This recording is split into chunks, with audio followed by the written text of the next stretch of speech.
தங்காலையில் ice போதையில் ஒரே இடத்தில் வட்டமடித்த நாய்கள். Viral video.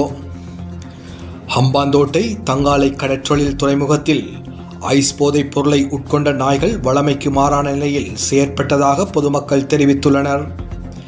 தெற்கு கடலில் மிதந்த நிலையில் சட்டவிரோதமாக கொண்டுவரப்பட்ட போதைப் பொருட்கள் அடங்கிய 51 பொதிகள் வைக்கப்பட்டிருந்த பகுதியில் உள்ள நீரை பருகிய 3 நாய்கள் ஒரே இடத்தில் சுற்றும் காட்சியை கண்டு பரிசோதனை செய்ததில் குறித்த நாய்கள் ஐஸ் போதை கலந்த நீரை பருகியதால் இவ்வாறு செயற்பட்டதாக தெரிய வந்துள்ளது. தங்காலை கடற்றொழில் துறைமுகத்தில் வழமையாக சுற்றித் திரியும் நாய்கள் நேற்று அப்பகுதியில் காணப்படவில்லை எனவும் சில நாய்கள் இறந்து விட்டதாகவும் தெரிவிக்கப்பட்டுள்ளது. இதே நேரம் குறித்த பகுதிக்கு விரைந்த அதிகாரிகள் நாய்களுக்கு சிகிச்சை அளித்து வருகின்றனர்.